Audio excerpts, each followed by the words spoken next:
Excavation Profits Podcast by Excavation Marketing Pros. Interviews with successful excavation and septic business owners, revealing how they market and grow their business in today's economy. Hear directly from the most successful leaders in your business and discover what they're doing to keep their phone ringing, equipment running, and businesses booming. Now your host, Scott Andreessen. Okay, welcome everybody to the Excavation Profits Podcast. I'm your host, Scott Andreessen, and we have a very special guest on the podcast today, Jonathan Goldhill, who is a business growth expert, and he is published author of this book right here, The Disruptive Successor. Amazing book, a lot of great information in here. Jonathan, how are you today? Scott, I'm really well. Thanks for having me on your show today. Look forward to talking about the subject at hand here. Absolutely. So the subject is 7 keys to successfully transfer your excavation business to your kids, right? Yep, exactly. And why would you want to do that, Scott? Why would you want to transfer your business to your kids? We'll talk about that, I guess, right? Yeah. Now, I've talked with hundreds of excavation business owners and septic business owners, and by and large, many are multi-generational family-owned businesses where it starts with sometimes the great-grandfather or even before that, but then the grandfather, the father, and then transfers it to the son or, the rest of the children. Well, it makes a lot of sense, right? There isn't a lot of schooling that people go to learn and think, I'm going to go to school and become an excavator when I get out of school. It's a trade that you learn that's passed down from generation to generation, like other trades, like, for instance, plumbing. You notice on the trucks in your community, it's oftentimes something and sons or something and sons. Plumbing is learned through your father, who learned it through his father, etc. Yeah. So let's talk about it. The grandfather, the father owns the business, and it's a thriving business, and they want to keep this legacy going for generations to come. What are their next steps? How do they know they're doing the right thing? Yeah, well, first, they're doing the right thing if they're making a profit and they're putting food on the table and they're taking, they got a roof over their head, and maybe if they're successful, they got a second roof and a second home and a family that they're really involving in the business. But once you've got the keys to running a successful excavation business, then you have to look at what is the succession plan here. What is the intention? Are you going to try and sell this? It's probably an easier business to transfer to your children if they're interested, if they show some aptitude. And then the first step is to start the succession planning process well in advance and several years before you intend to retire or step back from the business. And this can allow ample time to address any issues and make necessary adjustments. Interesting. Okay, so planning several years in advance. That makes sense. Yeah. An already successful business, I think, is a takeaway that you wouldn't want to transfer a failing business to the kids. And so, okay, they start several years in advance. The business is profitable. It's doing well. Right.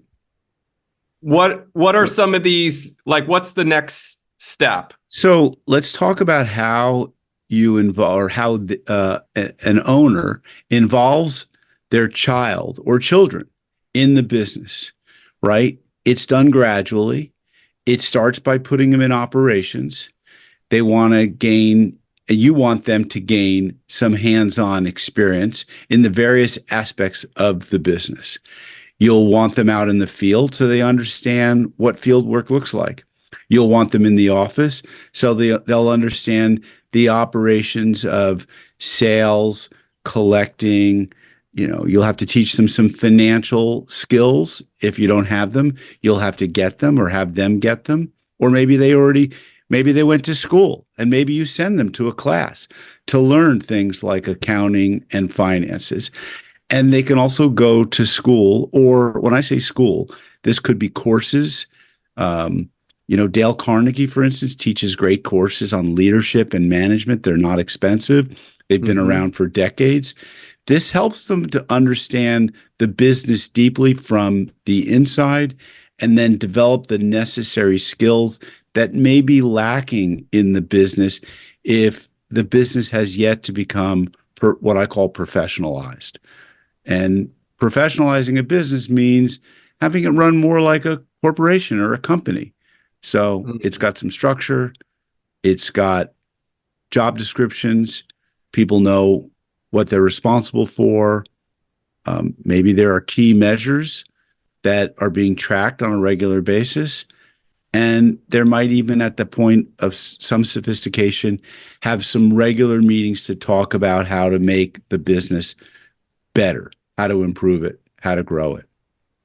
So, okay. So those are some basic steps. And I'll just layer in that you want to provide some formal training and education. So you want to encourage your children to pursue any relevant education and training beyond what I've just described. So that would mean maybe formal education in business management, maybe specific training related to the excavating industry, maybe mentoring or sending them to industry workshops, industry seminars. Got it. And so when you talk about structure, can you go a little deeper on how well structured the business should be, what type of structure and systems they should have in place to transfer to their kids? Sure. So let me address it in two parts. One is the structure of running a business that can work in your absence. And to do that, you need some kind of a playbook, whether it's a business operating system. A popular one is the entrepreneurial operating system.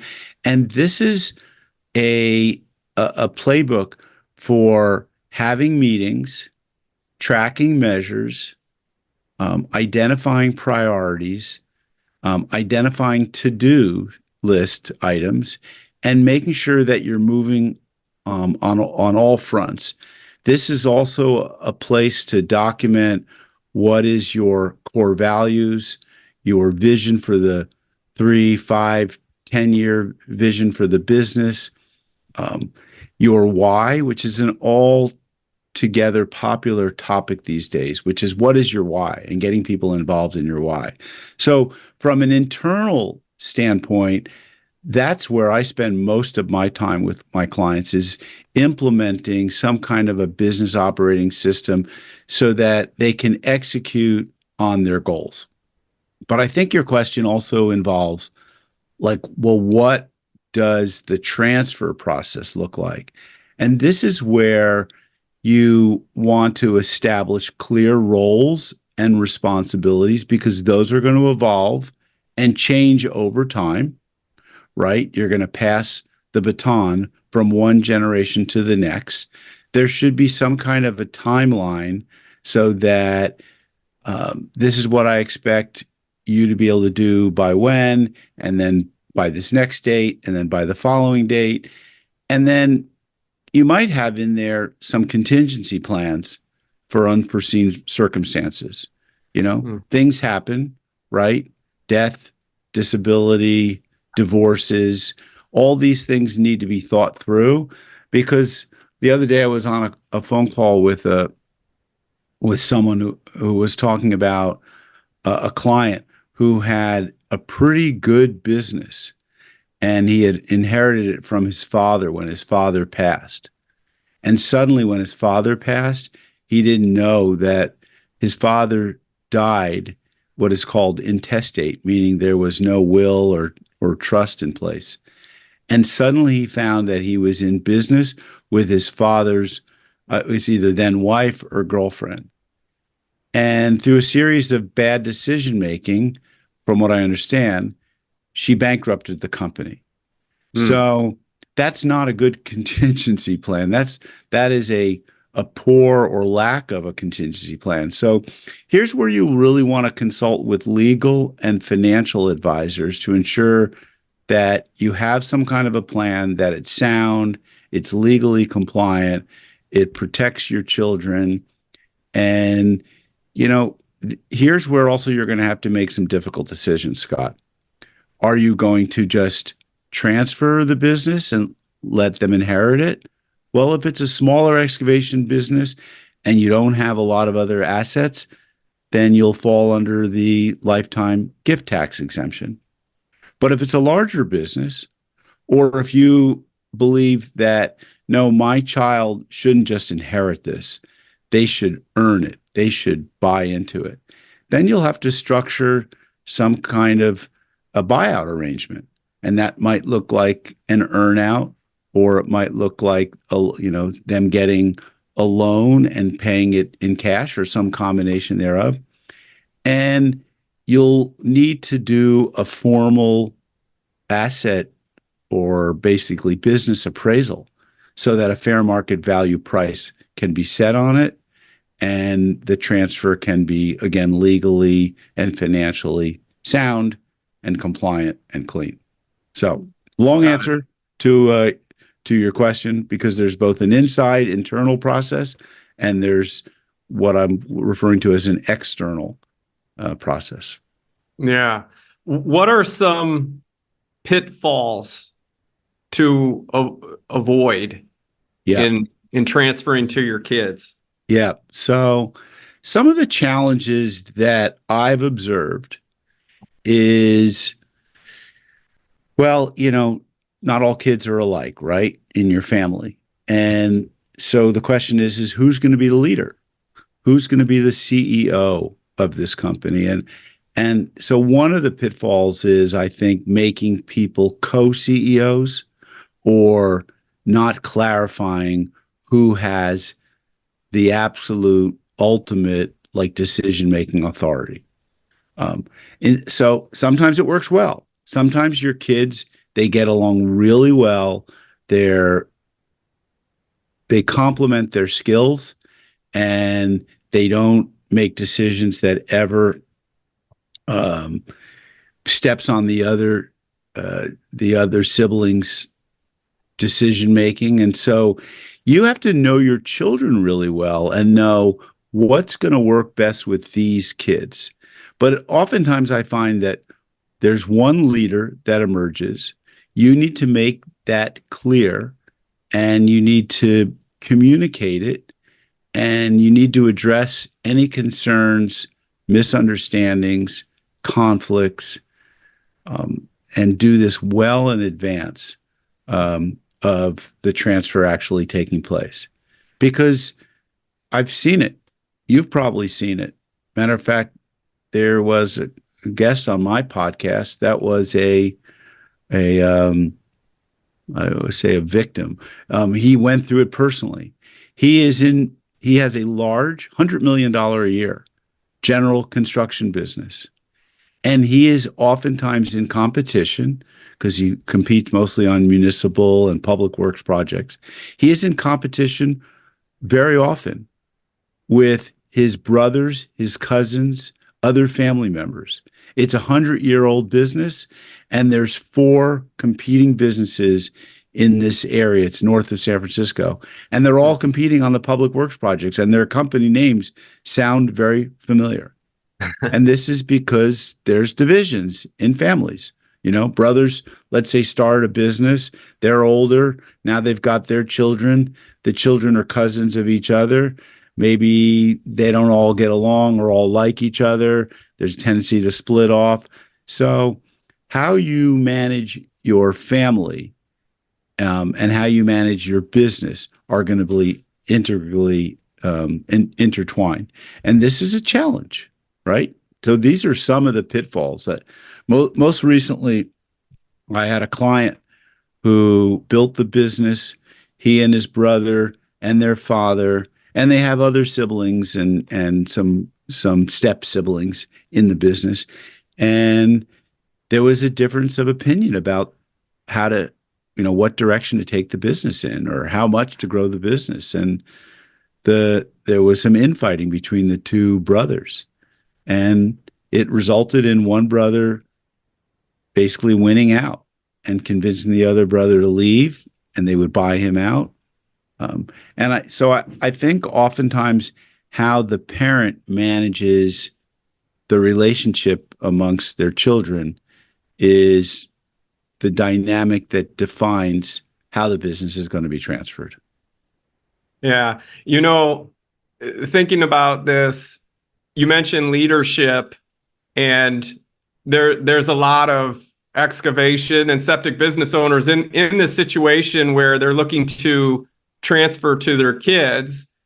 And I can see how the quarrels would come about if there's, multiple siblings of, I'm in charge, no, I'm in charge. It almost seems like it would make sense for them to get a mediator, a person in the middle like you, to help them kind of diffuse the situation in that way. And so if it comes up a question on leadership of who's going to run the company, do you see that sometimes the business owners are going to you and maybe you're using personality tests or something to help facilitate that, if this person, looks to be, based on tests, the right choice? Or how does that work? Yeah, I think there is a case to be made for using assessments. And, we don't like to call them tests, or because personalities aren't fixed, right? Right. You could be a genius marketer and decide that now you're going to pursue operations in the business. And, the assessment's not going to tell me one way or the other. I think that an experienced business person that's highly emotionally intelligent, has business intelligence, I like to think of myself as having both, but that we can have a series of conversations that get pretty in depth, that allow us to not only assess their current capability, but their potential, and identify areas that they might need to improve, i.e. sales, i.e. market, selling, marketing, operations, financial knowledge, communication, emotional intelligence, or whatever is needed. But I think that the experience of an outside individual who's objective, who can really look at these individuals and assess their capacity for leadership. And I think that there are maybe some leadership assessments, or better, maybe leadership questions, that a coach like myself can bring to the table to flush out, maybe is the right word, whether or not this person has the leadership skills and potential and the aptitude to learn. Mm-hmm. But, and a lot of this is also going to come from their hunger. Like, how much do they desire to learn the business, manage the business, grow the business? And there are some assessments of, hunger, how good of a team player they are, other areas for skills. So I think it's a combination of things.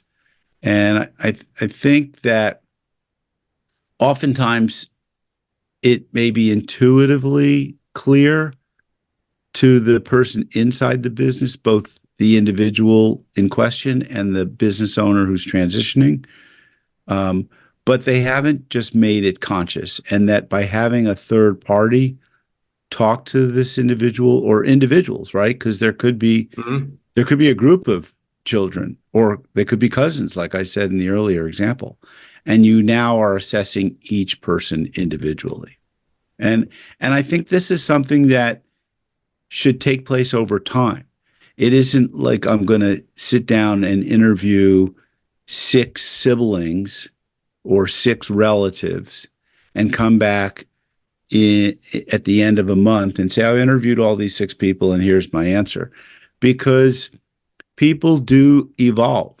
I might talk to a 23-year-old who by the time they're 25 could be an incredible leader, but today they're just a rookie. So you do need to look at things over time as well. Okay. Got it. So the business, the owner wants to transfer it to the kids. A leader is established somehow, some way. What kind of are the steps? If we could break it down of like, want to transfer, need to establish a leader, need to establish vision, goals. What would that look like? Oh, well, I think that, so I'm going to emphasize that this needs to be gradual. And one of the things to do is to slowly transfer responsibilities to your children over time. And so what I've done with clients before in the past is let's start by mapping out what the organization could look like on paper.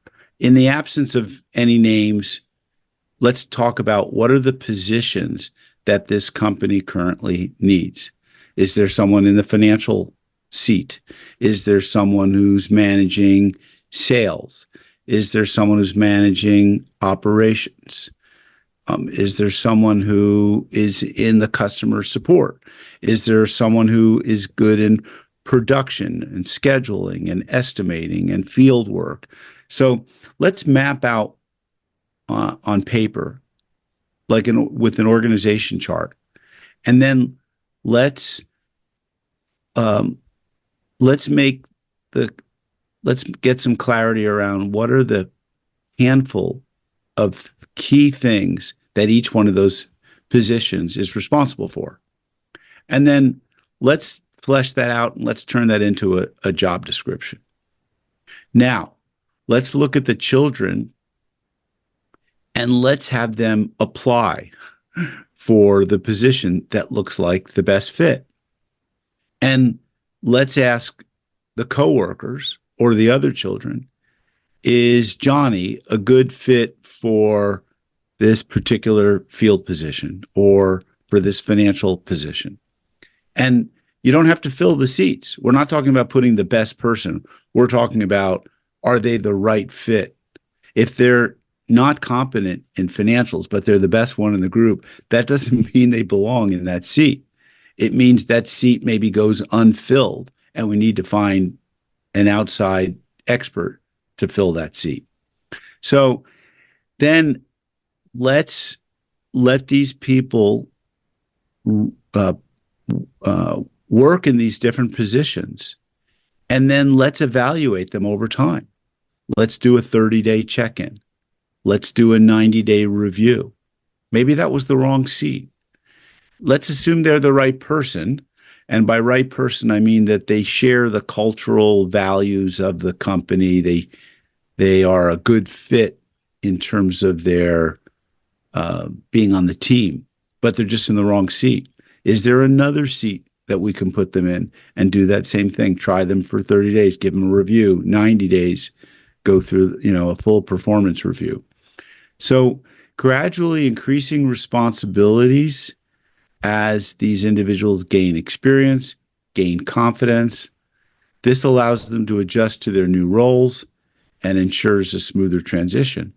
And I think all this takes time, and it becomes clearer over time, especially if there's an outside professional like a business consultant or coach or, someone like myself who's validating, yeah, they're doing a good job. Because not only will we have responsibilities, key responsibilities, but we'll also tie a handful of performance metrics or measures. And that way we'll know, they're doing their job well, and they'll know they're doing their job well, right? You wouldn't hire a salesperson without having some performance measures in place.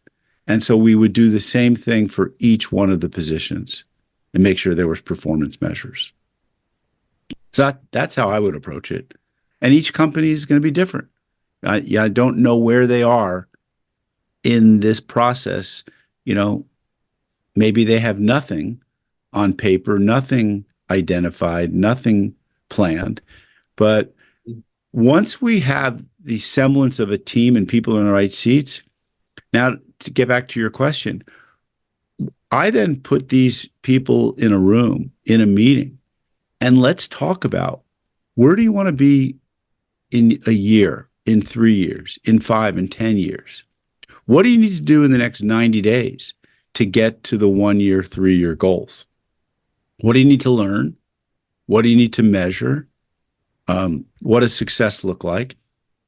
And so we see who's driving the front of the bus or the train or whatever the analogy is, who's leading with vision, who's excited, who's got that hunger, who's got the passion to take the business to the next level. Because the more family members you add to the business, the more the business has to grow to support each one of those family members, right?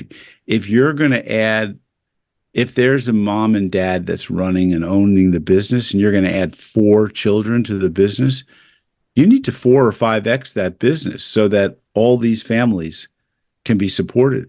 And that can be done over time, because I'm assuming that these 4 children don't have spouses and children of their own, which is when the burden of a lot of expenses come in our lives.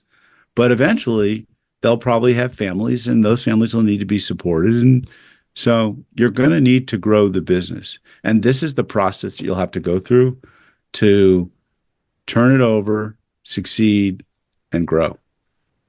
Wow.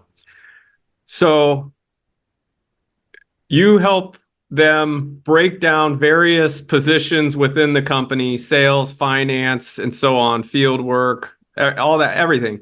And then there's KPIs within each position. And then it's the siblings or family members are working the different positions, and based on those KPIs, either you're seeing progress in the right direction or not.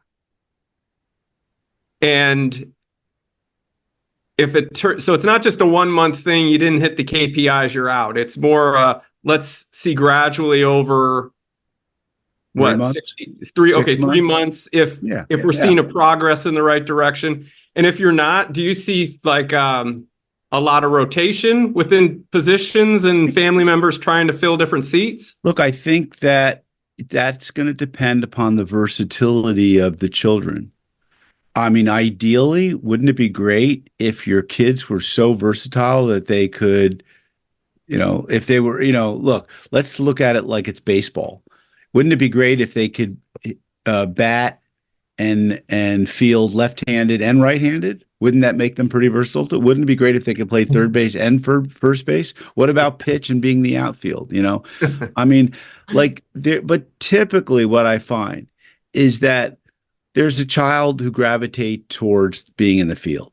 They don't have the book smarts or the interest to learn things like computers and finances and accounting, and they don't want to be in an office. They dread the idea of having a roof over their head and being shackled to a desk, and be on Zoom meetings or things like that. They're good technically, and so they need to shine in the field. And they might not even be interested in having KPIs, but we'll have to figure out, so what's a good KPI? I don't know. Maybe safety. Looking at safety first, right? Excavation is a business that could be prone to people getting injured, right? And so the ability of them to implement a safety program and have it be worked and have no safety incidents, that might be the KPI. And that's not a 1 month measurement. That's a longer term measurement. And then you might have someone who's seems to be what we all like to call a natural born leader. They tend to be one who's organizing people and exciting them and motivating them. And so that person might emerge to be more of the CEO type position. So you have to know your children, but wouldn't it be great if if they could move seamlessly, inside, outside, marketing and sales, operations and fulfillment. That'd be great, right? Because then you could go away and I don't need to worry if someone needs to jump on the excavator. Joe, he's good at that. He'll take care of it. Who would be a good fit for transferring their business to their kids or family members? So I would say that anyone who's reached an age, and age is relative, right? But reached an age where their vitality is maybe not as strong, or their ambition is not as great as it used to be, where maybe physically they've been doing a lot of laboring and they just can't physically do that kind of work, getting up and in and out of an excavator. Someone who is having difficulty finding people to come work for their company because the labor market is short, or because you're having issues with trusting other people, but you do trust your children. Someone who wants to amplify the growth of the business and sees that by bringing a child more into the fold, giving them maybe some ownership stake, holding them to a higher, standard, more accountable, giving them more income. This is basically placing a bet on the future. It's like, God, I've never thought about this before, but Scott, like, your children are like assets and investments that you can make. If you buy more of that particular stock, maybe it'll go up in value, especially if you take care of, if you treat it right. And so your business is an asset and something that you invest in. And if you want your asset to grow, you've got to bring more people into it. You've got to put more systems and processes in place. And you might find that your children are better off at hiring, at putting processes into place so that family members and others can go away on vacation and know that everything's still running well. So I think it's almost more of a mindset, even though I started with the idea that it's also where you're at with your age. I don't know too many 40-year-olds or even 50-year-olds that are really ready to transition their business, unless they're what I call mountain climbing entrepreneurs, which is they climb one peak and they're now looking at the next peak. So they build one business and they think, let's exit this business. What's the next business? And these are serial entrepreneurs. And I don't imagine there's a whole lot of them in the excavation business. These are closely held, typically passed down from generation to generation. What other words of wisdom can you recommend to someone that's in this situation and they fit the bill? They know that for whatever reason, they've taken the business as far as they can or want to go. But, they are in a position where the business is thriving. It is successful. They do have children that are wanting, willing, and able to take it over. What else can you share with them? I like to use the acronym BOAT. I think if you have a business that's doing between $1 million and $5 million, 5 and 10, 10 and 20 or more, you need to build yourself a boat. And a boat is a business owner advisory team.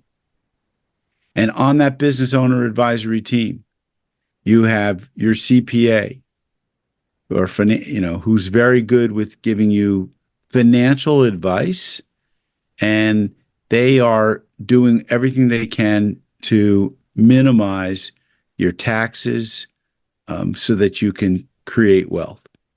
Then you have let's say you've got a successful enough business, you have your financial advisor, wealth manager, and that person is investing your money wisely in other asset classes so that you can compound your wealth. You also would have a business coach, and a business coach is creating value in the business. They're teaching you how to build a stronger, stickier culture in your business. They're showing you ways to improve your profitability, drive more leads into your business, improve your gross profit margin.